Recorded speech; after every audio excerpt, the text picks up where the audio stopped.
కీర్తనలు 23వ అధ్యాయం. యెహోవా నా కాపరి, నాకు లేమి కలుగదు. పచ్చిక గల చోట్లను ఆయన నన్ను పరుండు చేయుచున్నాడు. శాంతికరమైన జలముల యొద్ద నన్ను నడిపించుచున్నాడు. నా ప్రాణమునకు ఆయన సేద తీర్చుచున్నాడు.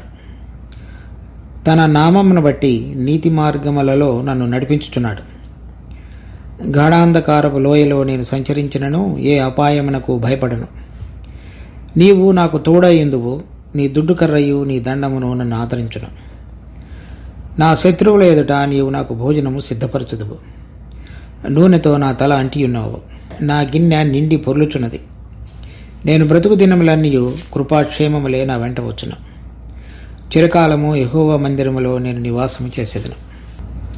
ఈ కీర్తనకర్త పైన మనం వక్కన చూసినట్లయితే దావీదు కీర్తనగా లిఖించబడినది.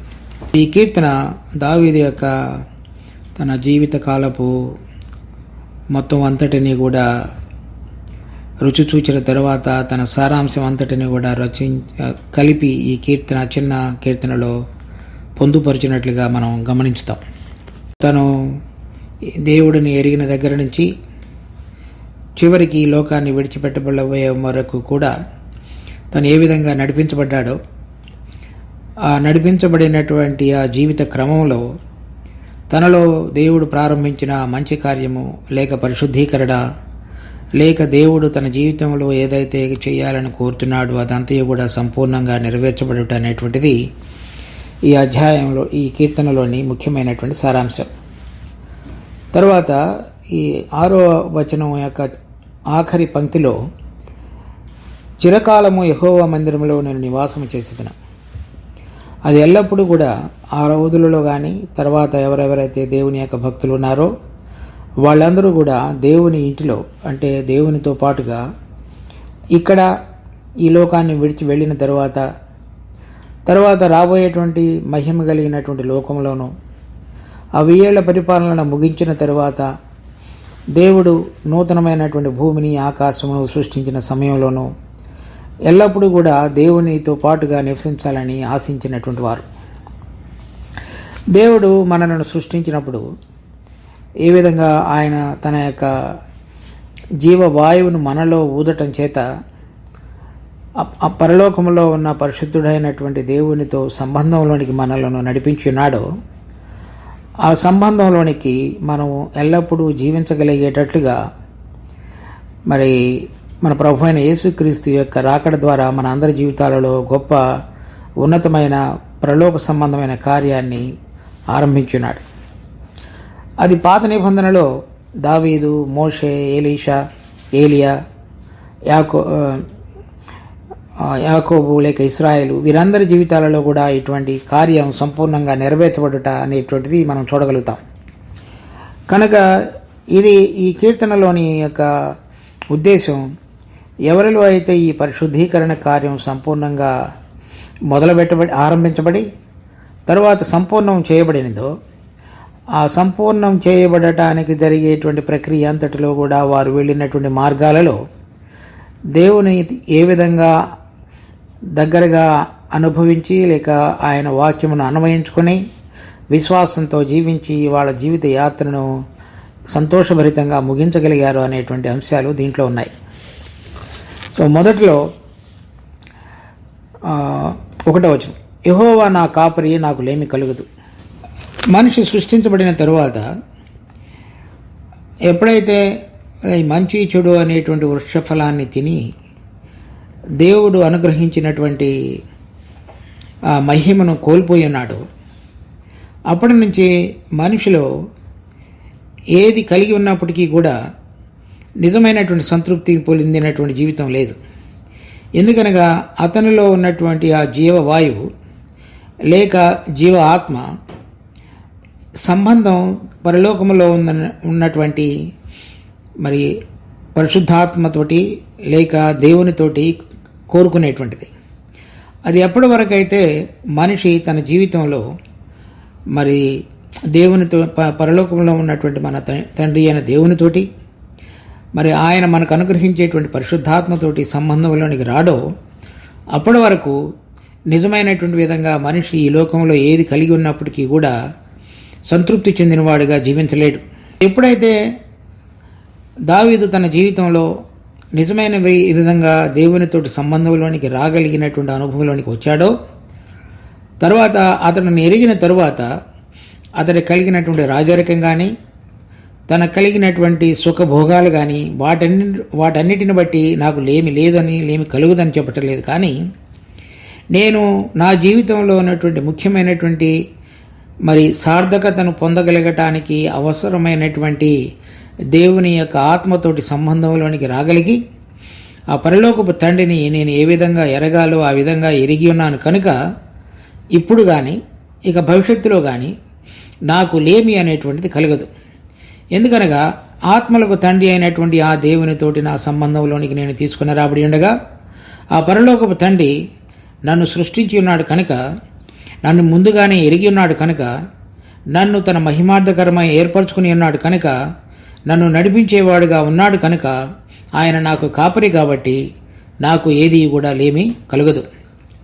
కనుక మన విశ్వాసులైన మన జీవితాలలో కూడా మనం ఈ లోకంలో అనేకమైన విషయాలను పొందాలని, తర్వాత మనం ఆశిస్తూ ఈ లోకంలో జీవించేటువంటి జీవితంలో మనము ఈ లోకంలో దేవుని ద్వారా అనేక విషయాలు పొందినప్పటికీ కూడా వాటన్నిటిని బట్టి దేవునికి కృతజ్ఞతలు చెల్లించి మనం సంతోషించుతాం. కానీ నిజమైనటువంటి విధంగా సంతృప్తి చెందినటువంటి జీవితం ప్రభువుని ఏ విధంగా ఎరగాలో ఆ విధంగా ఎరిగినప్పుడు మాత్రమే దావీదు చెప్పినట్లుగా నాకు లేమి కలగదు. అంటే ఆత్మ సంబంధమైన రాబోయేటువంటి దినాలలో నేను నివసించవలసినటువంటి ఆ దేశంలో ఉండటానికి కావలసినటువంటి సార్థకతలోనికి నన్ను నడిపించగలగటానికి అవసరమైనటువంటి కృపను దేవుడు నాకు అనుగ్రహించి ఉన్నాడు కనుక నాకు లేమి కలుగుదని చెప్పగలుగుతున్నాడు. తర్వాత 2వ వచనంలో పచ్చిక గల చోట్లను ఆయన నన్ను పరుండ చేయుచున్నాడు, శాంతికరమైన జలముల యొద్ద నన్ను నడిపించుచున్నాడు. అలా ఎరిగిన తరువాత దావీదు తన జీవితంలో చెప్తున్నాడు, నన్ను పచ్చిక గల చోట్ల పరుండు చేయటం, తర్వాత శాంతికరమైన జలముల యొద్ద నన్ను నడిపించుచున్నాడు. అంటే ఈ రెండు కూడా, ఒకటి ఆహారం, రెండవది నీరు. అంటే అది దప్పిక కోసం, ఆకలి దప్పిక, ఈ రెండు విషయాలను తీర్చడానికి దావీదు ఏం చెప్తున్నాడు అంటే పచ్చిక గల చోట్ల ఆహారం, శాంతికరమైన జలముల యొద్ద దప్పిక, ఈ రెండిటిని తృప్తిపరచగలగటానికి ఆయనను నడిపించేవాడుగా ఉన్నాడని చెప్తున్నాడు. అంటే తన జీవితంలో ఏ విధంగా అయితే దేవుడు అతనిని నడిపించున్నాడో అది తను చూచుకున్నప్పుడు ప్రతిరోజు కూడా ఆ విధంగా నడిపించబడినటువంటి అనుభవం కలిగిన వాడుగా ఉన్నాడు. ఈ పచ్చిక గల చోట్లు అనేటువంటిది ఎల్లప్పుడూ ఆయనలో ఉన్నటువంటి జీవాన్ని మనకు అనుగ్రహించి ఆ జీవం ద్వారా నడిపించబడటం అనేటువంటిది గుర్తు. ఈ శాంతికరమైన జలములు అనేటువంటిది ఎవరైనా దప్పిక కొనని ఎడలను ఆ ఎత్తుకు రావాలను అతని ఉదరములో నుంచి జీవజల నదులు పారును. కనుక మనం తృప్తి చెందటం మాత్రమే కాకుండా తృప్తి చెందినటువంటి జీవితాన్ని ఇతరులకు చూపించగలుగుతూ పంచుకోగలుగుతూ అటువంటి నిజమైనటువంటి సమాధానంతో కూడిన జీవితానికి గుర్తు. కానీ మన ప్రభు అయిన యేసుక్రీస్తు ఈ లోకంలో ఉండగా యోహాను సువార్త 6వ అధ్యాయం 32వ వచనం నుంచి, కాబట్టి యేసు పరలోకము నుండి వచ్చు ఆహారము మోషే మీకు ఇయ్యలేదు, నా తండ్రియే పరలోకము నుండి వచ్చు నిజమైన ఆహారము మీకు అనుగ్రహించుచున్నాడు. పరలోకము నుండి దిగివచ్చి లోకమునకు జీవమునిచ్చున్నది దేవుడు అనుగ్రహించు ఆహారమై ఉన్నదని మీతో నిశ్చయముగా చెప్పుచున్నానని వారితో చెప్పిన. కావున వారు ప్రభువా ఈ ఆహారమును ఎల్లప్పుడూ మాకు అనుగ్రహించమనరే. దావీదు తన జీవితంలో ఈ పరలోకము నుండి దిగి వచ్చినటువంటి జీవాహారంను తిని దాని ద్వారా దినదినము దేవునితో ఆ జీవాన్ని కలిగి నడిపించబడినటువంటి వాడుగా జీవించాడు. ఈ నూతన నిబంధనలో, పాత నిబంధనలో ఉన్నటువంటి నిర్గమకాండంలో కనుక మనం చూసినట్లయితే మరి యెహోషువ గ్రంథం వరకు కూడా 40 సంవత్సరాల అరణ్య యాత్ర అంతటిలో కూడా ప్రతిరోజు వారు మన్నా ఉదయకాలమున కురిసేది ఆకాశం నుంచి. అది దేవదూతలు తినేటువంటి ఆహారం అని రాయబడింది కీర్తనలో. అది వారు తినేవారు. తర్వాత రాతి బండలో నుంచి నీరు వచ్చాయి. అది మన ప్రభు అయిన యేసుక్రీస్తు గుర్తు. పరలోకం నుంచి దిగి వచ్చినటువంటి ఆహారం మరి ప్రభు అయిన యేసుక్రీస్తే ఉండగా లో నుంచి వచ్చినటువంటి జీవజల నదులు, ఆ రెండింటిని తిని త్రాగి నడిపించబడినటువంటి అనుభవం కలిగిన వారుగా అరణ్య యాత్రలో నడిపించబడ్డారు. కానీ అయినప్పటికీ 32వ వచనంలో ఇప్పుడు మనం చదివిన దాంట్లో, పరలోకము నుండి వచ్చే ఆహారము మోషే మీకు ఇయ్యలేదు, నా తండ్రియే పరలోకము నుండి వచ్చు నిజమైన ఆహారమును మీకు అనుగ్రహించుచున్నాడు. ఈ పచ్చిక గల చోట్లు అనేటువంటిది ఆ జీవమునకు గుర్తుగా ఉన్నది. ఇప్పుడు ప్రభు ఏం చెప్తున్నాడంటే 33వ వచనంలో, పరలోకము నుండి దిగివచ్చి లోకమునకు జీవమునిచ్చున్నది దేవుడు అనుగ్రహించు ఆహారమైనది. 35వ వచనంలో, అందుకు యేసు వారితో ఇట్లను జీవాహారమును నేనే, నా యొద్దకు వచ్చువాడు ఏమాత్రమును ఆకలిగొనడు, నా యందు విశ్వాసం ఉంచువాడు ఎప్పుడునూ దప్పికొనడు. కనుక ఈ పచ్చిక గల చోట్లు అనేటువంటిది యేసు ప్రభువుని భుజించుట, లేకపోతే యేసు ప్రభువుని యందు విశ్వసించుట. తర్వాత ఈ శాంతికరమైన జలములు అనేటువంటిది ఆయన యందు విశ్వసించుట అనే దానికి గుర్తు. అలా కాకుండా వాళ్ళు పరలోకము నుండి దిగి వచ్చినటువంటి ఆహారాన్ని మోసే వారికి ఇచ్చినప్పటికీ కూడా అరణ్యంలో చనిపోయారు. కానీ ఈ ఆహారం తిని త్రాగువాడు ఎప్పటికీ చనిపోడు, తర్వాత ఎప్పుడూ ఆకలికి కొనడు, దప్పికి కొనడు. చూడండి రోమాపత్రిక 5వ అధ్యాయం 17వ వచనం, మరణము ఒకని అపరాధం మూలమున వచ్చినదే, ఆ ఒకని ద్వారానే ఏలినేడల కృపా బాహుల్యమును నీతి దానమును పొందువారు జీవముగల వారై మరి నిశ్చయముగా యేసుక్రీస్తును ఒకని ద్వారానే ఏలుదురు. ఈ ఆహారం పరలోకము నుండి నిజమైనటువంటి ఆహారాన్ని తండ్రి అయినటువంటి దేవుడు యేసుక్రీస్తు ద్వారా మనకు ఈ లోకమునకు పంపించున్నాడు. ఆయనను తినటం ద్వారా, ఆయనను త్రాగటం ద్వారా, అంటే ఆయన యొద్దకు వచ్చి ఆయనందు విశ్వాసం ఉంచుట అనేటువంటిది ఈ పచ్చిక బయళ్లలో పరుండజేయుట, శాంతికరమైన జలముల యొద్ద నీరు త్రాగుట అనే దానికి గుర్తుగా ఉంది. ఆయన యందు విశ్వసించిన వారు కృపాబాహుళ్యమును నీతి దానమును పొందువారు జీవమగలవారే. తరువాత 18వ వచనంలో, కాబట్టి తీర్పు ఒక అపరాధం మూలమున వచ్చినదై మనుషులకందరికీ శిక్షావిధి కలుగుటకు ఎలాగో కారణమాయనో, అలాగే ఒక్క పుణ్యకార్యము వలన కృపాదానము మనుషులకందరికీ జీవప్రదమైన నీతి విధించబడుటకు కారణమాయన. తర్వాత 21వ వచనంలో, అలాగే నిత్య జీవము కలుగుటకై నీతి ద్వారా మన ప్రభువైన యేసుక్రీస్తు మూలముగా ఏలు నిమిత్తము పాపం ఎక్కడ విస్తరించును అక్కడ కృప అపరిమితముగా విస్తరించును.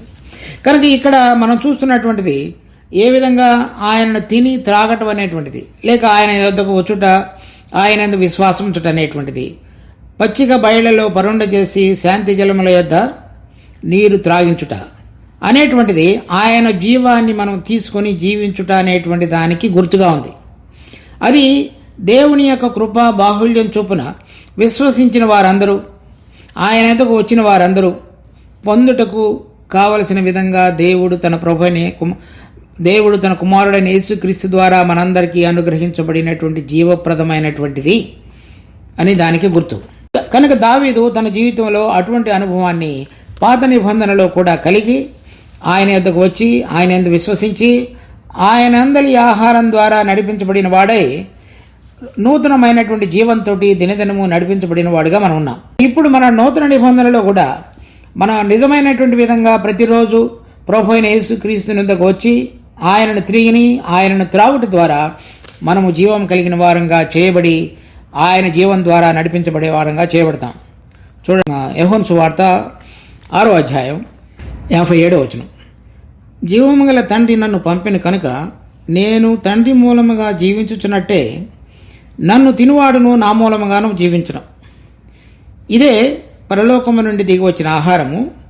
పితరులు మన్నాను తినియు చనిపోయినట్టు కాదు, ఈ ఆహారం తినువాడు ఎల్లప్పుడూ జీవించునని నిశ్చయముగా మీతో చెప్పుచున్నానైనను.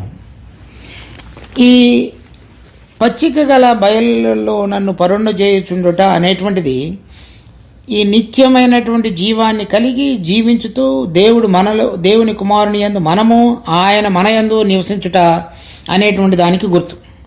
ఇది కేవలం రక్షించబడినప్పుడు మనం కేవలం ఆయనలో ఉంటాం. కానీ ఆయనను తిని త్రాగి ఆయనలో ఉన్నటువంటి జీవం ద్వారా నడిపించబడినప్పుడు ఆయన మనలో ఉన్నాడనే దానికి గుర్తు. ఈ పచ్చిక బయళ్లలో నడిపించబడుట, పొరండు చేయుట, శాంతికరమైన జలముల యొద్ద మనల్ని నడిపించుట అనేటువంటిది మనము ఆయన దగ్గరికి వచ్చి ఆయన యందు విశ్వసించి ఆయన ద్వారా దినదినము ఆయన జీవం ద్వారా నడిపించబడుతున్నటువంటి అనుభవానికి గుర్తుగా ఉన్నది. చూడండి తర్వాత యోహాను సువార్త 10వ అధ్యాయం. ఆయన మనలను నడిపించటం అనేటువంటి దానికి ఆయన పచ్చిక బయళ్లలో నన్ను పరుండు చేయును, శాంతికరమైన జలముల యొద్ద నన్ను నడిపించును. ఇక్కడ 10వ అధ్యాయం 3వ వచనం నుంచి, అతనికి ద్వారపాలకుడు తలుపు తీయను, గొర్రెలు అతని స్వరము వినను. అతడు తన సొంత గొర్రెలను పేరు పెట్టి పిలిచి వాటిని వెలుపలికి నడిపించడం. మరియు అతడు తన సొంత గొర్రెలన్నిటికీ వెలుపలికి నడిపించుచున్నప్పుడెల్లా వాటికి ముందుగా నడుచును. గొర్రెలు అతని స్వరము ఎరుగును గనుక అవి అతనిని వెంబడించును. పచ్చిక బయళ్లలో పరుండజేసి శాంతికరమైన జలముల యొద్ద నడిపించేటువంటి అనుభవంలో ఆయన మనకు నాయకుడిగా ఉండి మనలను ముందుగా ఉండి నడిపించేవాడుగా ఉంటాడు. కానీ గొర్రెలు మొదటి వచనంలో కీర్తన 23వ అధ్యాయం 1వ వచనంలో ఎరిగినటువంటి అనుభవాన్ని బట్టి ఈ గొర్రెలు ఆ కాపరి యొక్క స్వరాన్ని విని ప్రతిరోజు ఆ జీవము చేత నడిపించబడగలగటానికి అనుభవాన్ని కోరుతూ ఆయన దగ్గరకు వచ్చి ఆయన స్వరాన్ని వింటూ ఆయనలో ఉన్నటువంటి జీవం ద్వారా దినదినము చక్కగా నడిపించబడుతున్నటువంటి అనుభవాన్ని కలిగిన వారుగా జీవించగలుగుతారు. అదే అనుభవాన్ని దావీదు తన జీవితంలో కలిగిన వాడుగా ఉండి కీర్తనలో ఆ అంశాన్ని ప్రస్తావిస్తున్నాడు. కీర్తన 23వ అధ్యాయం 3వ వచనం, నా ప్రాణమునకు ఆయన సేద తీర్చుచున్నాడు, తన నామమును బట్టి నీతి మార్గములలో నన్ను నడిపించుచున్నాడు. ఈ మనము ఆయనతో పాటుగా నడిపించబడుతున్న సమయాలలో ఎక్కడైనా సరే మనము త్రోవ తప్పి ఆ కాపరి యొక్క స్వరాన్ని విని ఆయన మార్గములలో జీవ మార్గములలో నడిపించబడేటువంటి సమయంలో తప్పిపోయినట్లయితే మరలా మనము మన ప్రాణాన్ని తిరిగి కుదుటపరిచి సేద తీర్చి తిరిగి ఆయనతో పాటుగా సంబంధంలోనికి రాగలిగే విధంగా ఆయన చేసేవాడుగా ఉన్నాడు. అది దేనికి గుర్తంటే చూడండి, 1 యోహాను 2వ అధ్యాయం 1వ వచనం నుంచి, నా చిన్న పిల్లలారా మీరు పాపము చేయకుండాటకై ఈ సంగతులను మీకు వ్రాయిచున్నాను. ఎవడైనాను పాపము చేసిన ఎడల నీతిమంతుడైన యేసుక్రీస్తును ఉత్తరవాది తండ్రి యొద్ద మనకున్నాడు. ఆయనే మన పాపములకు శాంతికరమైనాడు. మన పాపములకు మాత్రమే కాదు సర్వలోకమునకు శాంతికరమైనాడు. ఇక్కడ ఎవరైనా చిన్నపిల్లలారా పాపం చేయకుడి, ఒకవేళ ఎవరైనా పాపం చేసినట్లయితే మనకు యేసుక్రీస్తును ఉత్తరవాది తండ్రి యొద్ద మనకున్నాడు. కనుక మనము ఒకవేళ తప్పిపోయినటువంటి మార్గంలో పాపం చేసినట్లయితే, పాపంలో కూడా ఉన్నట్లయితే పరిశుద్ధాత్మ దేవుడు మనలను ఒప్పించినప్పుడు, ఆ పాపాన్ని ఒప్పుకున్నప్పుడు మన ప్రభువు మనకు శాంతికరమై ఉన్నాడు. కనుక అంటే ప్రాయశ్చిత్తార్థమైనటువంటి విధంగా ఆయన మన కొరకై అర్పించబడ్డా ఉన్నాడు. కనుక ఆయన కార్చినటువంటి ప్రశస్తమైన రక్తంలో మన పాపములన్నీ కూడా కప్పివేయబడటం మాత్రమే కాకుండా తండ్రి యొద్ద మనకు విజ్ఞాపనకర్తగా ఉండి మన పాపమును క్షమించగలిగేటట్లుగా చేసి తిరిగి మన సంబంధాన్ని తండ్రి అయిన దేవునితోనూ ప్రభు అయిన యేసుక్రీస్తుతోనూ స్థిరపరిచి మనలను మన ప్రాణములకు సేద తీర్చేవాడుగా ఉన్నాడు. తెలుగులో ప్రాణములకు సేద తీర్చేవాడుగా ఉన్నాడని రాయబడినది. ఇంగ్లీష్లో అయితే మనలో ఉన్నటువంటి ఆ జీవన సంబంధమైనటువంటి సహవాసతను తిరిగి పునరుద్ధరించేవాడు అనిగా రాయబడింది. కనుక ఎప్పుడెప్పుడైతే మనము పొరపాటు చేసి లేక చేయకూడనటువంటి విధంగా కార్యములు చేసి లేక అపవిత్రమైన వాటిలో ఇరుక్కొని పోయినప్పుడు మనం ఒప్పుకొని పశ్చాత్తాపడి ప్రభు అయిన యేసుక్రీస్తు దగ్గరికి వచ్చినప్పుడు ఆయన మన పాపములకు ప్రాయశ్చిత్తార్థమైనటువంటి విధంగా అర్పించబడి ఉన్నాడు. కనుక తర్వాత ఆయన ఇప్పుడు పరలోకములో మనకు ఉత్తరవాదిగా ఉన్నాడు. కనుక మన యొక్క ప్రాణములకు సేద తీర్చి తిరిగి మరలా ఆయనతోటి సంబంధంలోనికి సహవాసంలోనికి చక్కగా నడవగలగటానికి దేవుడు మన పక్షంగా కృప చూపించేవాడిగా ఉన్నాడు. 3వ వచనం, తన నామమును బట్టి నీతి మార్గములలో నన్ను నడిపించుచున్నాడు. తర్వాత ఈ పాత నిబంధనలో ఉన్నటువంటి ధర్మశాస్త్ర సంబంధమైనటువంటి నీతి ఎల్లప్పుడూ కూడా మనిషి యొక్క అంతరంగంతో వ్యవహరించేటువంటి విధంగా లేదు. ఒక కార్యమును బహిరంగంగా కనపడగలిగేటట్లుగా చేయటం కానీ చేయకుండా ఉండటాన్ని బట్టి మనిషి నీతిమంతుడిగా తీర్చబడేవాడు. కానీ అంతరంగంలో దానికి భిన్నమైనటువంటి స్వభావంతో అతడు జీవించవచ్చు. అది ఎప్పుడు కూడా బయటికి తీసుకొని రాబడలేదు. కానీ ఈ దావీదు యొక్క అనుభవం ఎటువంటిదంటే, అంతరంగంలో దేవుడు సత్యాన్ని కోరుతున్నాడు అనేటువంటి విషయాన్ని గ్రహించిన వాడై, దేవుడు తన నామాన్ని బట్టి, అంటే మనిషి దృష్టిలో మంచి చెడు అనేటువంటిది కాకుండా, లేక కలుషితమైనటువంటి మనిషి యొక్క మనస్సాక్షికి ఆధారంగా కాక, లేక మనిషి దృష్టిలో మంచి చెడు అనేటువంటి ఆధారమైనటువంటి నీతిగా కాక, ఏదైతే దేవుడు మన జీవితాలలో అంతరంగంలో కూడా ప్రతిదానిని పరిశోధించుటకు శక్తి కలిగిన వాడిగా ఉన్నాడో, ఆయన నామాన్ని బట్టి ఏది ఆయన నీతిగా ఎంచుతాడో ఆ మార్గములలో మనల్ని నడిపించేవాడిగా ఉన్నాడు. ఉదాహరణకి మనకు రోమాపత్రిక 7వ అధ్యాయంలో ఆ ధర్మశాస్త్ర విషయమై చనిపోకుండా రక్షణ పొందిన మనం ఇంకనూ ధర్మశాస్త్రానుసారంగా కనుక జీవించినట్లయితే, దేవుడు ఎటువంటి విధంగా మనందరినీ కూడా ఆత్మానుసారంగా నడిపించి అంతరంగంలో కూడా సత్యాన్ని తీసుకుని వచ్చి యథార్థమైన హృదయంతో దేవుడు పరలోక సంబంధమైనటువంటి పరిశుద్ధతలు ఆయన ఎటువంటి విధంగా పరిశుద్ధుడో అటువంటి పరిశుద్ధతకు సరైనటువంటి విధంగా జీవించగలగటానికి అవసరమైన కార్యం జరగాలో ఆయన నామాన్ని బట్టి ఆ నీతి మార్గములలో నన్ను నడిపించేవాడుగా ఉన్నాడు అని చెప్తున్నాడు. ఇక్కడ చూడండి, మత్తయి సువార్త 6వ అధ్యాయం 33వ వచనం. కాబట్టి మీరు ఆయన రాజ్యమును నీతిని మొదట వెతుకుడి. కనుక ఆయన నీ నామమును బట్టి నన్ను నీతి కార్యములు జరిగించినట్లుగా చేయుచున్నావు, నీతి మార్గంలో నడిపించుచున్నావు. ఆ పాత నిబంధనలో ధర్మశాస్త్రమునకు మించినటువంటి నీతి మార్గములలో నడిపించబడినటువంటి అనుభవంలోనికి దావీదు తీసుకుని రాబడ్డాడు. ఉదాహరణకి సౌలును శ్రమించే విషయంలో కానీ, తర్వాత ఇతరుల విషయంలో ఏ విధంగా వ్యవహరించాలో ఆ విధంగా వ్యవహరించే విషయంలో కానీ. ఇక్కడ నూతన నిబంధనలో విశ్వాసులమైన మనకు మొదట ఆయన యొక్క అధికారాన్ని, తర్వాత ఆయన నామములో నీతిగా జీవించటానికి అవసరమైనటువంటి మత్తయి సువార్త 5వ అధ్యాయంలో చెప్పబడినటువంటి అనేకమైనవి, పరిశీలన నీతి కంటే శాస్త్ర నీతి కంటే మీ నీతి అధికము కాని ఎడల, అంటే వారి నీతి కంటే అధికమైనటువంటి నీతిని మనం కలిగి జీవించగలుగుటకు ఏదైతే ఆయన నామంలో ఆయన ఎటువంటి విధంగా పరిశుద్ధంగా జీవిస్తాడో అటువంటి పరిశుద్ధతను మన అంతరంగంలో సంతరించుకొని ఆ విధంగా ఆయన నీతి కార్యములు జరిగించటానికి అవసరమైన విధంగా దావీదు చెప్తున్నాడు, నన్ను నడిపించి ఉన్నాడు అని. కనుక ఇప్పుడు మనం కూడా పరిశుద్ధతను ప్రేమించి దేవుడు కోరిన విధంగా మనందరం కూడా ఆయన దృష్టిలో ఆయన కుమారుని యొక్క సారూప్యమునకు సమరూపమైనటువంటి సారూప్యంలోనికి మార్చబడగలగటానికి, ఆ పరిశుద్ధతలో పాలు పొందగలగటానికి, మన అంతరంగ స్వభావంలో మార్పు చెంది ఆత్మ ద్వారా దేవుని నామమునకు సరిపోయినటువంటి రీతిలో నీతి కార్యములను జరిగించటం అనేటువంటిది మన యొక్క అభ్యాసపూర్వకమైన విషయంగా మార్చబడాలి. తర్వాత చూడండి, ప్రకటన గ్రంథం 19వ అధ్యాయం 8వ వచనం.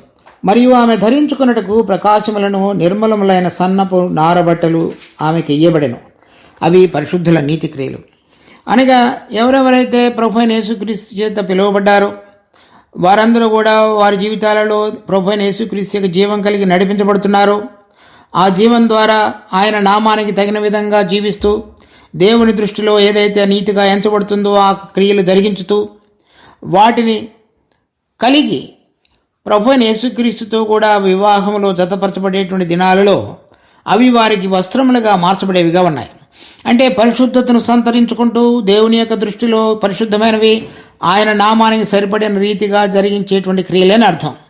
దావీదు తన జీవితంలో నేను ఆయన యొద్దకు వచ్చి ఆయనను తిని త్రాగి ఆయనలో ఉన్నటువంటి జీవం ద్వారా ఆయన కోరిన విధంగా పరిశుద్ధమైనటువంటి నీతి క్రియలను జరిగించుతూ నన్ను నడిపించబడినటువంటి అనుభవంలోనికి నన్ను తీసుకుని వచ్చి ఉన్నాడు అని చెప్తున్నాడు. మనందరం కూడా అటువంటి అనుభవంలో జీవించాలని తండ్రి అయినటువంటి దేవుడు కోరుతున్నాడు. కనుక మనిషి దృష్టికి యోగ్యమైనవి కాకుండా, లేక మన మనస్సాక్షికి తోచిన వాటిలో అది మంచి చెడు అనేటువంటిది కాకుండా, దేవుడు మన అంతరంగాన్ని పరిశోధించినప్పుడు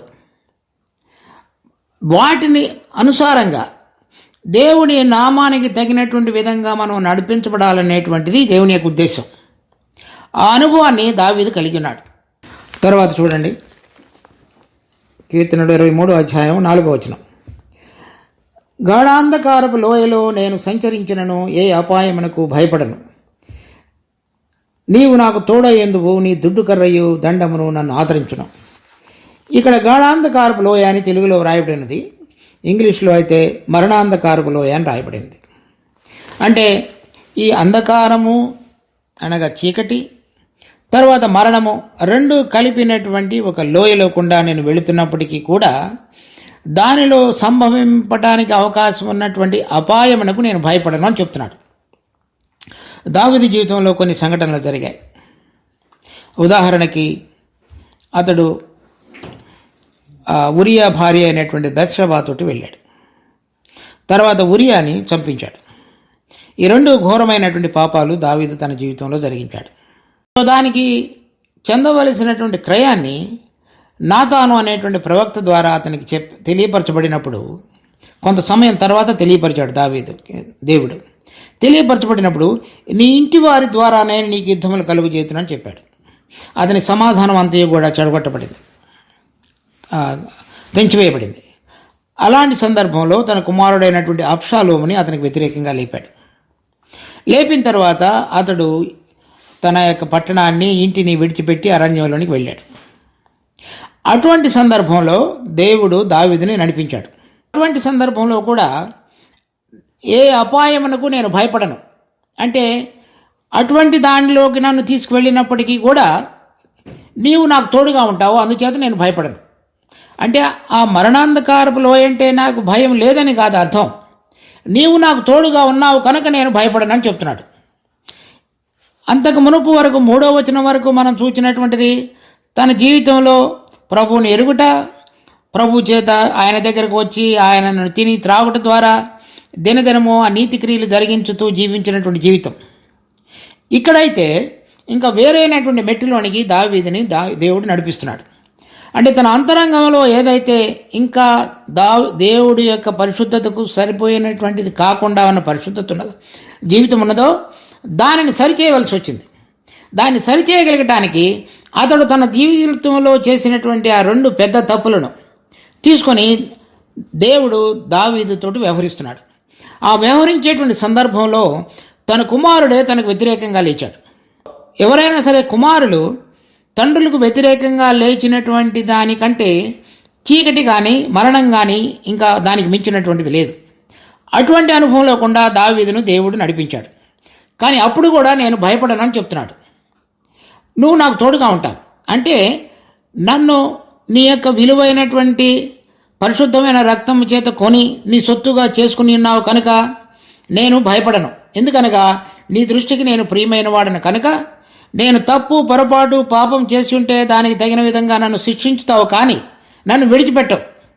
నన్ను మరణానికి నువ్వు అప్పగించవు, మరణం అనేటువంటి దూత చేతికి. నీ దృష్టిలో నా ప్రాణము విలువైనదిగా ఉన్నది కనుక నేను ఆ పరిశుద్ధతను పొందగలగటానికి నా జీవితంలో అవసరమైనటువంటి ప్రక్రియలో కూడా నన్ను నడిపించుతావు, కానీ మరణం యొక్క దూత చేతికి మాత్రము నువ్వు నన్ను అప్పగించవు. తర్వాత ఇంకొక సంఘటన జరిగింది తన జీవితంలో. 2వ సమూయేలు 24వ అధ్యాయం 10వ వచనం. జనసంఖ్య చూచినందుకై దావీదు మనస్సు కొట్టుకొనగా అతడు నేను చేసిన ఈ పని వలన గొప్ప పాపము కట్టుకొంటిని, నేను ఎంతో అవివేకినై దాన్ని చేసేదిని, యెహోవా కరుణించి నీ దాసుడైన నా దోషమును పరిహరింపమని యెహోవాతో మనవి చేయగా. ఇక్కడ అంతకు మునుపు వరకు దావీదు యొక్క యుద్ధాలన్నీ కూడా దేవుడు చేశాడు. అనేక మంది శత్రువులను ఓడించారు, వాళ్ళందరూ కూడా ఇతనికి దాసులుగా చేయబడ్డారు. కానీ ఇక్కడ ఎప్పుడు కూడా అతని సైన్యాన్ని లెక్కించుకోలేదు. కానీ ఇప్పుడు తన సైన్యాన్ని లెక్కించుకునడం ద్వారా తన దగ్గర ఇంతమంది ఉన్నారో అనేటువంటి అనేక భావనలోనికి దావీదు వచ్చాడు. అంటే మన హృదయం మనకు కలిగిన వాటి మీద సంతోషించి అతిశయపడేటువంటి సందర్భంలోనికి మనిషి వచ్చాడని అర్థం. అది మనలో దేవుడు జరిగించాలని కోరుతున్న పరిశుద్ధతకు భంగం కలిగించేది. దేవుడు ఏం కోరుతున్నాడంటే రక్షణ పొంది ఆయనందు విశ్వసించి ఆయన జీవం ద్వారా నడిపించబడేటువంటి మనము ఆయనందు మాత్రమే అతిశయపడాలని కోరుతున్నాడు. ఎవరైనా అతిశయపడిన ఎడల కేవలం ప్రభువునందు మాత్రమే అతిశయపడవలను. మనకు కలిగినటువంటి ఏదైనా సరే, మనం చేయగలిగినది ఏదైనా సరే, లేక మనము పొందినది ఏదైనా సరే, వాటిలో గనక మనం అతిశయపడి మన అతిశయము ప్రభువునందు కాకుండా ఇంకా దేని సందర్భంగా ఉన్నట్లప్పటికైతే దానిని దేవుడు ఒప్పుకునేవాడుగా లేడు. దేవుడు దానిని పాపంగా పరిగణించాడు. పరిగణించి దానికి తగినటువంటి శిక్షను విధించినప్పుడు చూడండి అక్కడ 2 సమూయేలు 24:14 యెహోవా బహు వాత్సల్యత కలవాడు గనుక మనుషుని చేతిలో పడకుండా యెహోవా చేతిలోనే పడుదుంగా కని గాదుతో అనడం. కనుక అక్కడ నీవు నాకు తోడుగా ఉండు అనేటువంటి మాటకు అర్థం, నేను ఆ సందర్భంలో ఆ విధంగా ఉన్నప్పటికీ, అబ్షాలోము చేత ఆ విధంగా చేయబడినప్పటికీ నువ్వు నాకు తోడుగా ఉండి మరలా నన్ను నా రాజ్యాన్ని స్థిరపరిచావు. ఇప్పుడు జరిగించినటువంటి ఈ పాపానికి కూడా నీ యొక్క కరుణ వాత్సల్యత నాకు చూపించి నాకు తోడుగా ఉండి నన్ను నడిపించు. తర్వాత ఈ గాఢాంధకారపు లోయలో నేను సంచరించినను ఏ అపాయమునకు భయపడను, నీవు నాకు తోడయ్యందువు. ఈ తోడయ్యందువు అనేటువంటిది మన యొక్క జీవితంలో కూడా చూచినప్పుడు, లేక ఇంకా కొంతమంది జీవితాలలో కూడా చూడవచ్చు. మొట్టమొదటిగా మన విశ్వాసులమైనటువంటి జీవితాలలో చూద్దాం. హెబ్రీ పత్రిక 2వ అధ్యాయం 14-15 వచనాలు. కాబట్టి ఆ పిల్లలు రక్త మాంసములు గలవారైనందున ఆ ప్రకారమే మరణం యొక్క బలం గలవానిని, అనగా అపవాదిని మరణము ద్వారా నశింపచేయుటకును, జీవితకాలమంతయు మరణ భయము చేత దాస్యమునకు లోబడిన వారిని విడిపించుటకును ఆయన కూడా రక్త మాంసములలో పాలివాడాయన. ఈ ప్రతి మనిషి కూడా పుట్టిన తరువాత ఈ మరణ భయము అనేటువంటి చేత కలిగిన దాసత్వానికి లోబడి జీవించేవాడుగా ప్రతి మనుషుడు ఉన్నాడు. సో అనగా అంటే ఏంటంటే అర్థం, ఈ లోకంలో చనిపోతాం అనేటువంటి భయం కొంతమందికి లేకపోవచ్చు, కానీ జీవించేటువంటి సమయంలో ఇది ఆ మరణము అనేటువంటి దూత లేక మరణము అనేటువంటి శక్తి మన మీద ఏ విధంగా ప్రభావాన్ని చూపించుతూ మనము దేవునికి కాకుండా అతనికి లోబడేటువంటి విధంగా మన జీవితాల్లో చాలా విషయాలు మనం పరీక్షించుకున్నప్పుడు కనపడతాయి. అంటే ఏ విధంగా పూర్తిగా దేవుని మీద ఆధారపడి జీవించాలో అలా జీవించకుండా మన హృదయాలలో కలిగేటువంటి భయము, ఆందోళన, ఇవన్నీ కూడా దేవుని యొక్క దేవునితో సంబంధానికి సహవాసకు భంగం కలిగించేవి. అవన్నిటినీ కూడా ఆ మరణం అంటే ఆ సహవాసతను ఆ జీవంలో నుంచి వేరుపరిచి వేరైనటువంటి దానికి మనం లోబడి జీవించగలిగేటువంటి విధంగా మనిషి జీవించేటువంటిది అనేది విశ్వాసి గుర్తు. దానిలో నుంచి విడుదల కలుగు చేయటానికి ఆయన మన వలె రక్త మాంసములలో పాలివాడై దేవుని యొక్క జీవం ద్వారా ఏ విధంగా ఏ విషయాలలో కూడా లోబడకుండా స్వతంత్రుడిగా మరి జయించిన వాడిగా జీవించాడో మనకు చూపించాడు. కనుక ఆయనందు విశ్వసించిన మనందరం కూడా ఈ గాఢాంధకారపు లోయ అనుభవం లేకుండా వెళ్ళినప్పటికీ కూడా ఆయన మనకు తోడుగా ఉండి ఆ భయం నుంచి మనకు విడుదల కలుగు చేస్తాడు. సో ఇక్కడ మనం చూసేటువంటిది ఈ పరిశుద్ధీకరణ భాగంలో అది మన అంతరంగంలో మనం చేసినటువంటి విషయాలు, తప్పులు, పొరపాట్ల ద్వారా దేవుడు సంపూర్ణంగా మనం సిద్ధపరచాలని కోరుతున్నప్పుడు ఏదైతే మన జీవితంలో ఆ పరిశుద్ధీకరణ జరిగించటానికి మనం ఒకవేళ ఆ గాఢాంధకారపు లోయకు అనుభవం లేకుండా వెళుతున్నట్లుగా ఉన్నట్లయితే దానిలో మనం భయపడకుండా ఉండటానికి, ఆ భయానికి లోబడి మనము ఆయన మీద ఆధారపడకుండా ఉండే జీవితంలోనికి వచ్చే ప్రమాదం నుంచి తప్పించటానికి ఆయన మనకు తోడుగా ఉండేవాడిగా ఉన్నాడు. ఎందుకనగా ఆయన మరణాన్ని ఓడించి ఉన్నాడు కనుక. తర్వాత చూడండి హెబ్రీ పత్రిక 5వ అధ్యాయం 7వ వచనం. శరీరధారి అయి ఉన్న దినములలో మహారోదనముతోనూ కన్నీళ్లతోనూ తన్ను మరణములో నుండి రక్షింపగలవానికి ప్రార్థనలను, యాచనలను.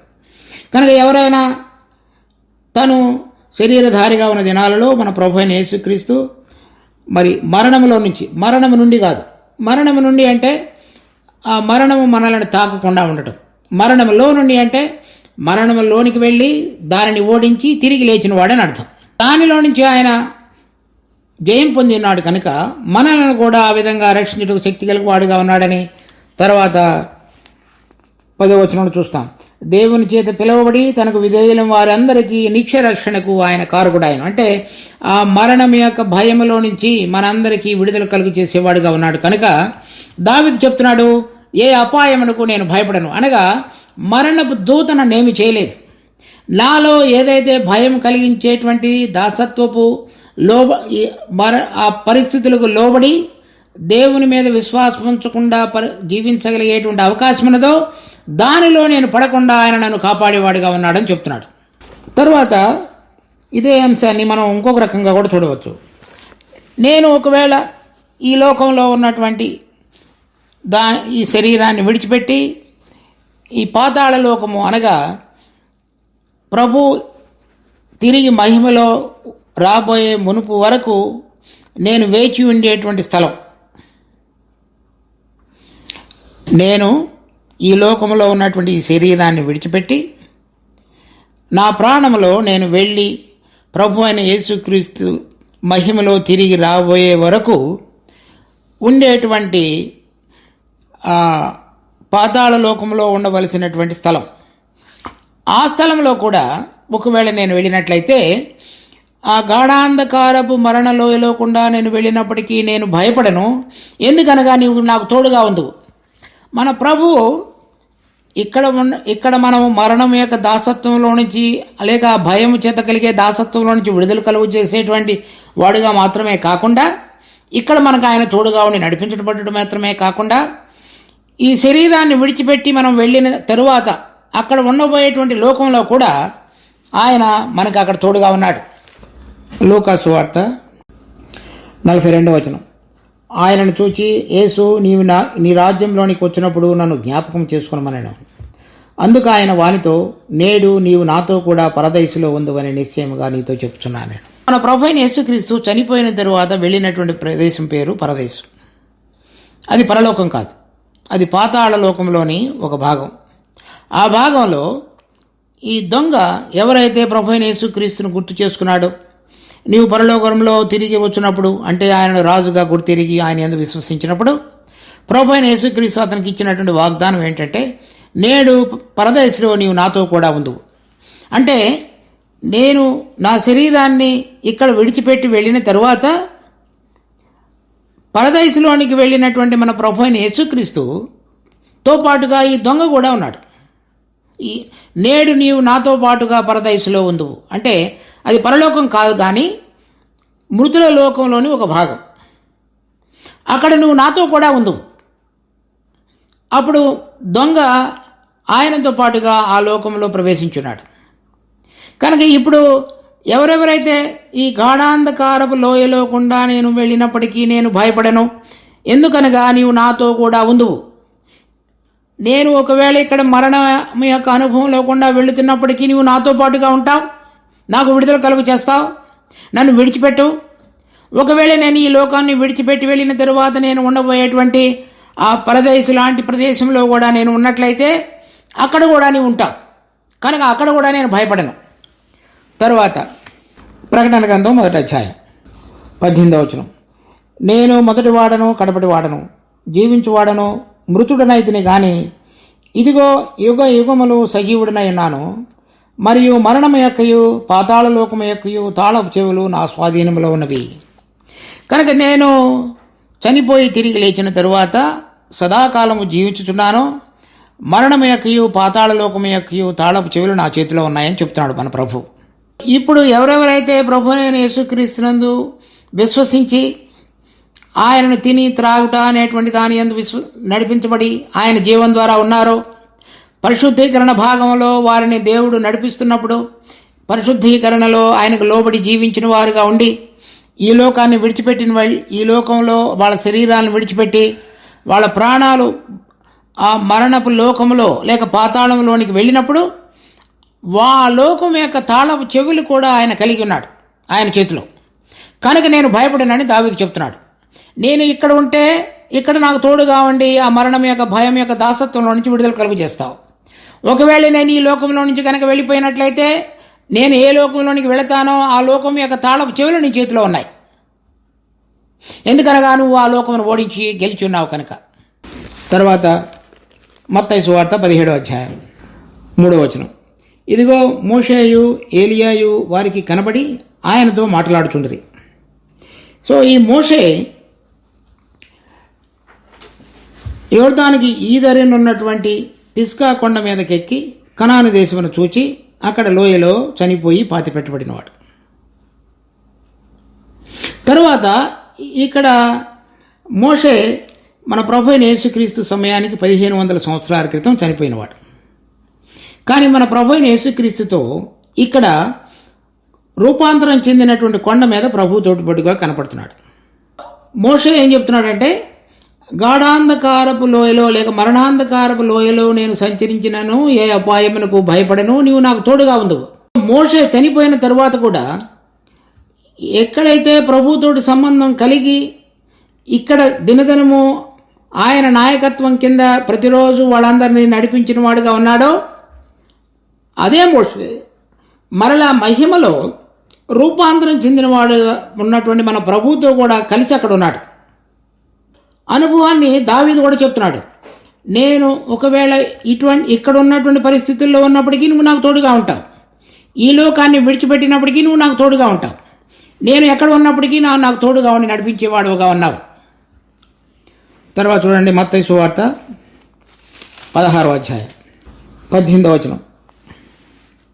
మరియు నీవు పేతురువు, ఈ బండ మీద నా సంగమును కట్టుదును, పాతాళలోక ద్వారములు దాని ఎదుట నిలువ నేరవని నీతో చెప్పుచున్నాను. కనుక నేను ఈ లోకంలో ఉండగా చనిపోయి ఆ మరణం యొక్క ఎక్కడైతే మరణం కాపరిగా ఉంటాడో ఆ పాతాళ లోకంలోనికి నేను వెళ్ళినప్పుడు నీవు నన్ను బయటికి తీసుకుని రావడానికి నీ దగ్గర తాళపు చెవులు ఉన్నాయి కనుక ఆ పరలోకాన్ని మూసివేసి ఉంచినటువంటి ద్వారం యొక్క తలుపులు నువ్వు తెరిచి నన్ను బయటికి తీసుకుని వస్తావు. అవి నువ్వు ఎవరెవరినైతే ఏర్పరచుకుని సంఘంగా కట్టుతున్నావో వాళ్ళందరూ ఎదుట దాని తలుపులు నిలబడలేవు. కనుక నేను ఇక్కడ ఉన్నప్పటికీ లేక ఈ లోకాన్ని విడిచిపెట్టి వెళ్ళేటువంటి పాతాళ లోకానికి వెళ్ళినప్పటికీ అన్ని ప్రదేశాలలో కూడా అన్నిటిలో కూడా నువ్వు ప్రధానుడుగా జయించిన వాడుగా ఉన్నావు. కనుక నేను ఏ విషయాన్ని ఎటువంటి దానికి భయపడనని చెప్తున్నాడు. చూడండి, ఎఫెసీ పత్రిక 4వ అధ్యాయం 9-10 వచనాలు. ఆరోహణమాయనగా ఆయన భూమి యొక్క క్రింది భాగములకు దిగినని అర్థమిచ్చుచున్నది. అనగా ఏదైతే పాతాళ లోకమో లేక మరణలోకమో దానిలో ఒక భాగంగా ఉన్నటువంటి పరదేశంలోనికి మన ప్రభు దిగి ఉన్నాడు. తరువాత దిగినవాడు తానే సమస్తమును నింపినట్లు, సో దిగిన తరువాత మరలా తానే సమస్తమును నింపునట్లు ఆకాశ మండలములన్నిటికంటే మరి పైకి ఆరోహణమైన వాడునుగా ఉన్నాడు. దిగినవాడు సమస్తమును తానే నింపినట్లు అంటే ఆ లోకములో కూడా తన అధికారం కలిగి ఉండినట్లుగా దానిని జయించిన వాడుగా ఉండి మరలా ఆరోహణమైన వాడుగా ఉన్నాడు. కనుక ఇప్పుడు నేను ఈ లోకంలో ఉన్నటువంటి ఈ దేహాన్ని విడిచిపెట్టి నా ప్రాణం ఎక్కడికైతే వెళుతుందో ఆ పాతాళ లోకం అనేటువంటి దానికి నేను వెళ్ళినప్పుడు అక్కడ నువ్వు నాకు తోడుగా ఉండి నడిపించేవాడుగా నాకు తోడుగా ఉంటావు అని చెప్తున్నాడు. కనుక నేను దేనికి భయపడను. కనుక నా జీవితంలో నా ప్రాణం నీ దృష్టికి ఎంత విలువైనదిగా ఉన్నదో, అన్ని పరిస్థితుల్లో నువ్వు నన్ను ఏ విధంగా నడిపించగలవో నేను దాన్ని చూచిన వాడనే నేను నీకు స్తుతులు చెల్లిస్తున్నానని చెప్తున్నాడు దావీదు. తర్వాత కీర్తన 23వ అధ్యాయం 4వ వచనం. నీ దుడ్డు కర్రయ్యు నీ దండమును నన్ను ఆదరించును. ఈ గాఢాంధకారపు లోయ యొక్క అనుభవం నన్ను సంపూర్ణంగా పరిశుద్ధపరచబడటానికి నువ్వు చేసేటువంటి ప్రక్రియ.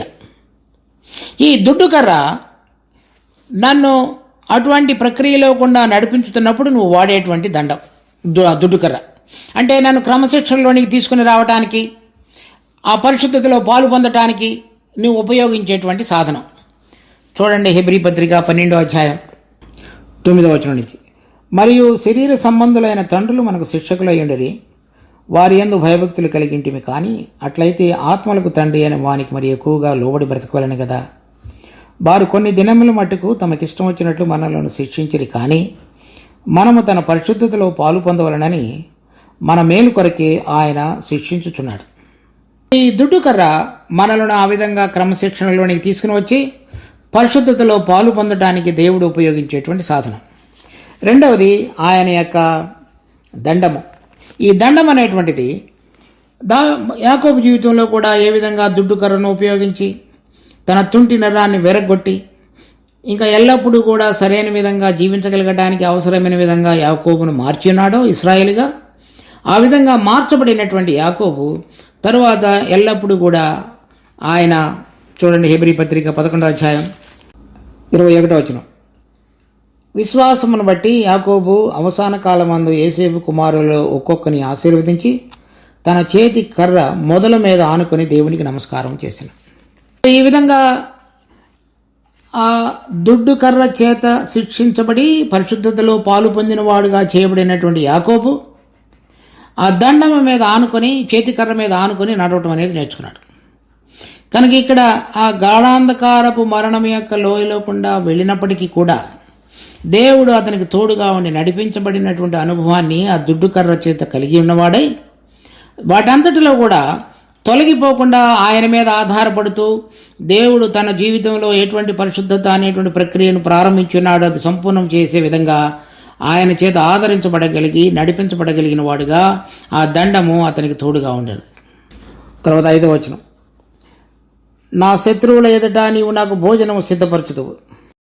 పరిశుద్ధతలో మనం పాలు పొందేటువంటి ప్రక్రియలో దేవుడు మనకు సిద్ధపరిచినటువంటి బల్ల దాని గురించి చెప్తున్నాడు. నీవు నా శత్రువుల ఎదుట ఒక బల్లను సిద్ధపరచుదువు. ఆ బల్ల అంటే మనము భోజనం చేయటానికి అనేటువంటి దానికి అర్థంగా ఉంది. అది ఏమిటి? మనకు దేవుడు పోషించడానికి ఇవ్వబడినటువంటి పోషక ఆహారం. తర్వాత అది శత్రువులు ఎదుట సిద్ధపరచబడి ఉంది. సో శత్రువు ఎప్పుడైతే ఆ పరిశుద్ధతలో ప్రభువైన యేసు దేవుని ఏ విధంగా పరిశుద్ధుడో, తర్వాత ఆత్మలో మనం పరిశుద్ధపరచబడి ఆయనతో పాటుగా జీవించడానికి అవసరమైనటువంటి ఆ పరిశుద్ధీకరణ సంపూర్ణం కావాలో అది కానంత వరకు మరి దేవుడు మన జీవితంలో దానిని కొనసాగించడానికి ప్రతి ప్రయత్నాన్ని చేసేవాడుగా ఉన్నాడు. వాటన్నిటిలో దేవుడు మనకు ఉంచినటువంటి ఇంకొక సాధనం మన శత్రువులు ఎదుట ఒక బల్లను సిద్ధపరుస్తాడు. ఆ బల్ల మీద ఉంచబడినటువంటి ఆహారాన్ని మనం తిని బలాన్ని పొంది శత్రువును ఓడించాలని ఆయన కోరుతున్నాడు. ఆ ఆహారం ఏమిటి? ఎప్పుడైతే మరి వారం తర్వాత వారం మనం ఆయన యొక్క బల్లలో పాలు పొందుతున్నాం అంటే ఆ రొట్టెను తింటున్నాం. ఆ రొట్టెను తినటం అంటే ఏమిటి అర్థం? ప్రభువా, నీవు నా కొరకు, నా పాపముల కొరకు మాత్రమే చనిపోవటం మాత్రమే కాదు, కానీ నాలో ఉన్నటువంటి ఆ పాప స్వభావం, నా శరీరం ద్వారా నేను చేసేటువంటి పాపాన్ని జయం పొందటానికి, ఆ పాప స్వభావాన్ని మీద జయం పొందగలగటానికి నీవు నీ యొక్క మరణం యొక్క సాదృశ్యంలో నన్ను ఐక్యపరచుకుంటున్నావు. తరువాత ఈ లోకం విషయమై చనిపోవటానికి నీవు సిలువ వేయబడి ఉన్నావు. కనుక నేను నిన్ను తినటం ద్వారా, అంటే ఆ రొట్టెను తినటం ద్వారా లేక నిన్ను తినటం ద్వారా నేను ఆ మరణం అనేటువంటి దానిని ఓడించగలుగుతున్నాను. ఎప్పుడైతే నిన్ను తింటానో, అంటే నువ్వు ఆ రొట్టె ఏదైతే ప్రభువైన యేసుక్రీస్తు యొక్క శరీరానికి సాదృశ్యంగా ఉన్నదో దానిని తిన్నప్పుడల్లా నేను ఇస్తున్నటువంటి సాక్ష్యం ఏమిటి? నా ప్రభు ఈ లోకం కొరకై చనిపోయిన వాడుగా ఉన్నాడు, దాని కొరకై సిలువ వేయబడ్డాడు, నా స్వయం కొరకు ఆయన సిలువ వేయబడ్డాడు, నా శరీరం కొరకు ఆయన సిలువ వేయబడ్డాడు. కనుక నాలో నివసించి నన్ను ఆ శత్రువుకి వశంలోనికి తీసుకుని వచ్చేటువంటి ఈ 3 విషయాల ద్వారా నేను జయం పొందగలగటానికి నా ప్రభువైన యేసుక్రీస్తు యొక్క మరణం అనేటువంటి దానిని నేను తినగలిగేటట్లుగా చేస్తున్నాడు. ఆ బల్ల మీద ఉంచబడినటువంటి నా యొక్క ఆహారం మన ప్రభువైన యేసుక్రీస్తు యొక్క మరణం అనేటువంటి దానిలో పాలు పొందుట లేక దానిని తినుట. నాలో ఎప్పటి వరకు అయితే ఈ శరీరం అనేటువంటిది ప్రభువైన యేసుక్రీస్తు యొక్క మరణం యొక్క సాదృశ్యం యొక్క ఐక్యపరచబడుట అనేటువంటిది విశ్వాసం ద్వారా జరగదో, అప్పటి వరకు నాలో గనక శరీరం ఉన్నట్లయితే ఆ శత్రువు నా మీద మరి హక్కును తీసుకుంటుంది. అలా ఈ శరీరం కనుక చనిపోకుండా ఉన్నట్లయితే ఆ విధంగా శత్రువు నా మీద హక్కును తీసుకునేవాడుగా ఉంటాడు. ఉదాహరణకి ప్రభువైన యేసుక్రీస్తు చెప్పినాడు, ఈ లోకాధికారి వచ్చుచున్నాడు, అతనికి నాలో ఏమీ లేదు అనగా శరీరము ఏమాత్రము పని చేయకుండా ఆత్మ ద్వారా సంపూర్ణంగా నడిపించబడిన వాడుగా ఉన్నట్లయితే మనలను గురించి కూడా ప్రభు ఆ విధంగా చెప్పగలుగుతాడు. అలా కాకుండా నేను నాలో ఆ శరీరం కనుక పనిచేసేటువంటి విధంగా ఉన్నట్లయితే శత్రువు యొక్క ప్రభావం నా మీద ఉంటుంది. అప్పుడు ఆ శత్రువులు ఎదుట బల్లను సిద్ధపరిచినటువంటిది నాకు ఉపయోగకరంగా ఉండదు. కానీ ఆ సిద్ధపరచబడినటువంటి బల్లలో ప్రభు అయిన యేసుక్రీస్తు యొక్క మరణం అనేటువంటి దానిని కనుక నేను తినుతున్నట్లయితే, ఆయనలో కనుక నేను పాలు పొందుతున్నట్లయితే, నా శరీరము కూడా ఆయనతో పాటుగా సంపూర్ణంగా సిలువ వేయబడినటువంటి అనుభవాన్ని రోజు గనక నేను కొనసాగించుతూ జీవించిన వాడుగా ఉన్నట్లయితే ఆ శత్రువు సిగ్గుపరచబడుతుంది. ఎందుకనగా నేను కూడా నా ప్రభు అయిన యేసుక్రీస్తుతో పాటుగా ఆయన సిలువ వేయబడినప్పుడు నేను కూడా సిలువ వేయబడి ఉన్నాను. అది నేను తినవలసినటువంటి ఆహారం. అది నా తండ్రి అనేటువంటి దేవుడు నాకు సిద్ధపరిచినటువంటి బల్ల. ఆ బల్లలో నేను పాలు పొందుతున్నప్పుడల్లా శత్రువుకు నా మీద ఏమాత్రం కూడా అధికారం లేదు. అటువంటి అనుభవాన్ని నేను దినదినము కొనసాగించుతున్నట్లయితే నీవు నా తలను నూనెతో అంటిస్తున్నావు. ఆయన నన్ను రాజుగా పరిశుద్ధపరచబడిన వారిలో స్వాస్థ్యములో ప్రవేశపెట్టడానికి తగినటువంటి వాడుగా ఎంచి నన్ను రాజుగా అభిషేకించి యాజకుడిగా చేసుకుని ఆయనతో పాటుగా 1000 సంవత్సరములు రాజుగా యాజకులుగా ఉండెదరు అని ప్రకటన గ్రంథం 20వ అధ్యాయం 4వ వచనంలో 6వ వచనంలో చెప్పబడిన అనుభవంలోనికి ఆయనను నడిపించేవాడుగా ఉంటాడు. నా గిన్నె నిండి పొర్లుచున్నది కనుక నేను ఆయన యొక్క మరణమును తిని త్రాగుట ద్వారా ఆయన యొక్క మరణం యొక్క సాదృశ్యములలో ఐక్యపరచబడి శత్రువు అయినటువంటి సాతానుకు ఏమాత్రము కూడా అవకాశం ఇవ్వకుండా పరిశుద్ధతలో పాలు పొందుచు జయాన్ని పొందిన వాడనై ప్రభు అయిన యేసుక్రీస్తును మహిమపరచు కలిగినటువంటి జీవితాన్ని దేవుడు నన్ను అంగీకరించి నా తలను నూనెతో అంటి నా గిన్నె నిండి పొర్లుచున్నది. అంటే నన్ను సంతోషభరితుడిగా చేసి ఉన్నాడు. అంటే నేను ఈ లోకములో జీవించటానికి అవసరమైనటువంటి సార్థకత ఏదైతే ఉన్నదో, నన్ను ఆయన ఈ లోకంలోని తీసుకుని వచ్చుటలో కలిగినటువంటి ఆయన యొక్క ఉద్దేశం ఏదైతే ఉన్నదో అది సంపూర్ణంగా నెరవేర్చబడింది. దాని యొక్క సంతోషం యొక్క విలువలోనికి నన్ను తీసుకుని రాబడి నేను ఈ లోకంలో మాత్రమే కాకుండా రాబోతున్నటువంటి మహిమ కలిగినటువంటి రాజ్యంలో పరలోకంలోనూ భూమి మీద గాను ఆయనతో పాటుగా కలిసి రాజ్యం చేయడానికి అవసరమైన విధంగా ఆయన నన్ను సిద్ధపరిచున్నాడు. అందుచేత నా స్వాస్థ్యము మరి విలువైనటువంటి భాగములలో పడి ఉండగా అది నాకు సంభవించి ఉండగా నా ఆనందం ఎంతో నిండి పొర్లి పారుచున్నది. తర్వాత 6వ వచనం, నేను బ్రతుకు దినములన్నీ కృపాక్షేమములే నా వెంట వచ్చును. కనుక ఈ ప్రక్రియ అంతా జరిగేటువంటి సమయంలో నీ కృపాక్షేమములే నా వెంట వచ్చును. ఇక్కడ చూడవలసినటువంటి ఈ కృప అనేటువంటి మాట ఇంగ్లీష్లో చూస్తే హెబ్రీ భాషలో చెస్సెడ్ అనే మాటకు అర్థం. అనగా కవనెంట్ లాయల్టీ, అనగా ఆయన ఎవరిని ముందుగా ఎరిగినో వారిని తన కుమారునితో సారూప్యము గల వారొకటకు ఆయన ముందుగా నిర్ణయించెను అని రాయబడింది రోమాపత్రిక 8వ అధ్యాయం 29వ వచనంలో. ఆయన ఎవరిని ముందుగా మనము తన కుమారుని యందు దత్తపుత్రులుగా కుమారులుగా స్వీకరించుటకై ఆయన మనలను ఏర్పరచుకొనను అని రాయబడింది. కనుక ఎవరినైతే ఆయన ముందుగా ఎరిగి ఉన్నాడో ఏర్పరచుకున్నాడో వారందరిలో కూడా ఈ పరిశుద్ధీకరణ కార్యాన్ని సంపూర్ణం చేసి వారి తలను నూనెతో అంటి శత్రువులు ఎదుట బల్లను వారి కొరకై సిద్ధపరిచి రాబోయే దినాలలో 1000 సంవత్సరాల పరిపాలనలో ఆయన వారితో పాటుగా కలిసి రాజ్యం చేయడానికి తగిన విధంగా వారి జీవితంలో ఆయన చేస్తున్నాడో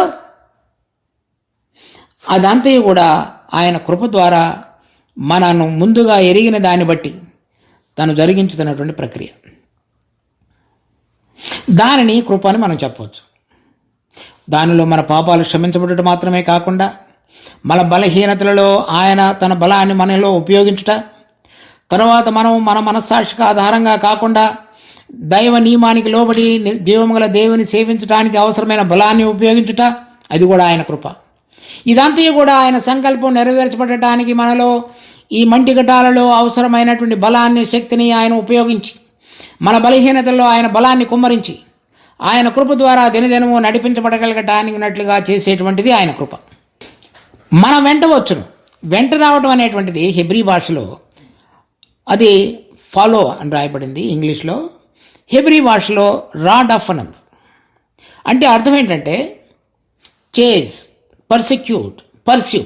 అంటే నాలో ఎక్కడైనా సరే కుంటుతనం వచ్చినట్లయితే ఆయన నన్ను విడిచిపెట్టేవాడుగా లేడు. అది చేజ్ అంటే. పర్స్యూ అంటే అదే. అంటే నన్ను ఎట్లయినా సరే కొన్ని పరిస్థితులను కలుగజేసి ఆ పరిస్థితుల ద్వారా నేను ఏ విధంగా పరిశుద్ధపరచబడాలో ఆ పరిశుద్ధపరచబడేటువంటి ప్రక్రియను ముందుకు కొనసాగించి నేను ఆయన యొక్క మరణ, భూస్థాపన, పునరుద్ధాన సాదృశ్యాలలో ఐక్యపరచబడి ఆయన యొక్క ఆత్మ ద్వారా ప్రతిరోజు నడిపించబడగలగటానికి ఆయన తన కృపను నాకు కనపరిచి ప్రతిరోజు నా వెంట ఆయన మార్గమును రాణించేటువంటి వాడుగా ఆయన ఉన్నాడని అర్థం దానికి. అటువంటి గొప్ప ఉన్నతమైనటువంటి ఉద్దేశాన్ని దేవుడు మన పక్షంగా కలిగి ఉన్నాడు. చిరకాలము నేను ఆయన మందిరములో నివసించేదను. అంటే ఈ ప్రక్రియ ఎవరెవరిలో అయితే ప్రారంభం చేయబడి పూర్తి చేయబడుతుందో వాళ్ళందరూ కూడా ప్రభు అయిన యేసుక్రీస్తుతో కూడా కలిసి ఆ విధంగా జీవించగలిగే వారుగా చేయబడతారు మహిమలో. మనము కేవలము మన పాపములు క్షమించబడ్డాయనేటువంటి సంతోషంతో మాత్రమే కాకుండా ఆయన మనలను పిలిచినటువంటి పిలుపు యొక్క ఔన్నత్యాన్ని గుర్తెరిగి దాని ప్రకారంగా జీవించగలగటానికి దినదినము మనందరికీ దేవుడు తోడుగా ఉండి నడిపించబడాలి. దాని విలువను మనం గుర్తెరగాలి. మనం ఏ విధంగా ఆయనతో పాటుగా విశ్వాసంతో కలిసి జీవించాలో దానికి అవసరమైనటువంటి కృప ఆయన మనకు తోడుగా ఉండి మనం వెంట వచ్చి మనల్ని నడిపించేటువంటి ఆయన యొక్క గొప్ప ఉన్నతమైన దేవుని యొక్క సంకల్పం దాన్ని అర్థం చేసుకుని దేవుడు మనం సరైన విధంగా జీవించడానికి మనందరికీ కృప చూపించునుగాక. ప్రార్థన చేసుకుందాం. మా జీవం కలిగిన తండ్రి, మీకు ఎంతో వందనాలు. మరి ఇచ్చిన ఈ వాక్య భాగాన్ని మా వరకు ఆశీర్వదించి మీ ఏర్పాటులో మేము అటువంటి విధంగా జీవించగలగటానికి ఈ వాక్యపు వెలుగును మాకు ప్రతిరోజు నిజమైన విధంగా అనుభవంగా మార్చమని వేడుకుంటూ మా రక్షకుడు ప్రభు అయిన యేసు నామమున అడుగుతున్నాం తండ్రి.